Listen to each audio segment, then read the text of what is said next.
India രാജ്യത്ത് നമ്മൾ നിലത്ത് വെച്ച കാല് വെക്കുന്ന സ്ഥലം പോലും നമ്മളുടേതല്ല എന്നുള്ളതും, ഈ ഇന്ത്യ രാജ്യത്ത് കിടക്കാൻ പോയിട്ട് നിൽക്കുന്ന നിൽപ്പിൽ കാല് വെക്കുന്ന സ്ഥലത്തിന് മറ്റുള്ളവർ നമ്മളോട് കണക്ക് പറയുന്ന ഒരു കാലഘട്ടത്തിലാണ് ഞാനും നിങ്ങളും ജീവിക്കുന്നത്.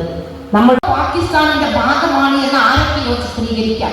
നമ്മൾ പിറന്ന മണ്ണിൽ, നമ്മൾ ജീവിക്കുന്ന മണ്ണിൽ, നമ്മൾ ജന്മം കൊണ്ട മണ്ണിൽ നമ്മൾക്ക് നിലനിൽപ്പില്ലാതെ NRCയുടെയും NPRന്റെയും ഒക്കെ ഭേദഗതി ബില്ല് കൊണ്ടുവന്നതും ഒക്കെ നമ്മൾക്ക് ചരിത്രത്തിന്റെ കുറെ പിന്നാമ്പുറങ്ങളിലേക്ക് പോകാതെ നമ്മൾക്ക് അറിയാവുന്ന വസ്തുതയാണ്. അവിടെയാണ് CH മുഹമ്മദ് കോയ സാഹിബ് അസന്നിഗ്ധമായിട്ട് പ്രഖ്യാപിച്ചത്, ഇവിടെ ഞങ്ങളുടെ സമുദായത്തെ ഞങ്ങൾ ഇവിടത്തുകാരല്ല എന്ന് പറഞ്ഞുകൊണ്ട് ഞങ്ങൾ ഇന്ത്യ രാജ്യത്തെ ഒറ്റിക്കൊടുക്കുന്നവരാണ് എന്ന് പറയുന്നവരുടെ മുമ്പിൽ അദ്ദേഹം തുറന്നു പറഞ്ഞ ഒരു കാര്യം, ഈ ഇന്ത്യ രാജ്യത്ത് ഞങ്ങൾ ജീവിക്കുന്നുണ്ടെങ്കിൽ ഈ ഇന്ത്യ രാജ്യത്തിന്റെ കൂടെ ഞങ്ങൾ എന്നും ഉണ്ടാകും.